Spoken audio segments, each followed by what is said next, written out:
एक शाम प्राची टीवी पर सीरियल देख रही होती है। तभी उसकी सास वहाँ आती है।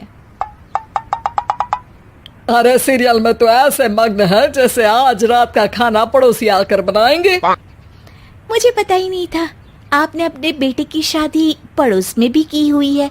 हैं? मतलब? मतलब इस घर में सारा काम बहू ही करती है, आप तो सिर्फ खर्राटे मारती हैं। अच्छा जी, फिलहाल तो तुम आराम फरमा रही हो, चलो जाओ, ये मेरे टीवी देखने का समय है। आहा, इसीलिए मुझे भगाया जा रहा है। सॉरी, अब तो बिल्कुल नहीं जाऊंगी। प्राची की इस बात पर दोनों सास बहू के बीच टीवी रिमोट के पीछे बच्चों जैसे छीना झपटी शुरू हो जाती है, जिसके बीच श्लोक भी काम से घर वापस आ जाता है। आज मेरी चूहे बिल्ली की जोड़ी किस बात पर झगड़ रही है? अरे तेरे बीवी मुझे टीवी ही नहीं देखने दे रही। अरे तुम्हारी मम्मी मुझे खाना बनाने के लिए फोर्स कर रही है।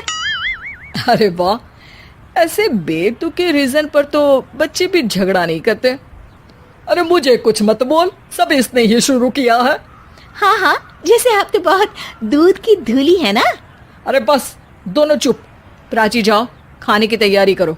और माँ तुम छोड़ो, तुम्हें क्या बोलूं, शांति से अपना सीरियल देखो, मुझे दोबारा लड़ने की आवाज सुनाई नहीं देनी चाहिए।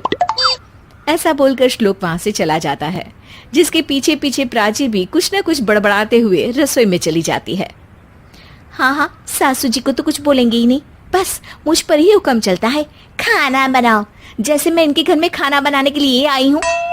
इसी तरह शाम बीतती है और रात को श्लोक और प्राची की सास खाना खाकर सोने चले जाते हैं, लेकिन प्राची गुस्से में कुछ खाए बिना काम में ही लगी रहती है। इस घर में किसी को घंटा फिक्र नहीं पड़ता, मैं खाऊं या भूखी रहूं।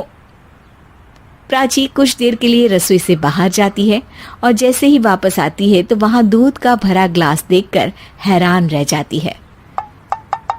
फिक्र पूरी है, बस दिखाना नहीं है। प्राची दूध पीकर सोने चली जाती है और अगली सुबह एक बार फिर सास बहू का कार्टून नेटवर्क स्टार्ट हो जाता है। ये तुमने ही किया है। अरे अजीब जबरदस्ती है, मैं बोल रही हूँ मैंने कुछ नहीं किया। दोनों ने मिलकर पूरे घर को पागल खाना बनाया हुआ है।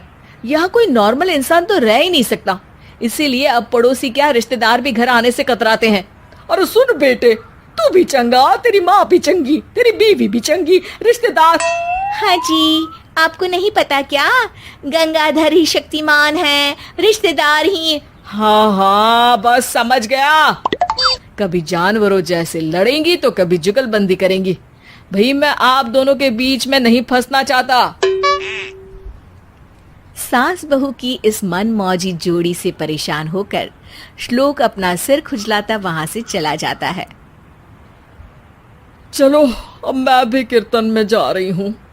इस पर जैसे ही सास कमरे में अपना पर्स लेने जाती है तो वहां नाश्ते की प्लेट रखी देख मुस्कुराने लगती है और नाश्ता करके घर से बाहर निकलते हुए कुछ पैसे टेबल पर रख जाती है, जिसके कुछ देर बाद सिलेंडर वाला घर आता है।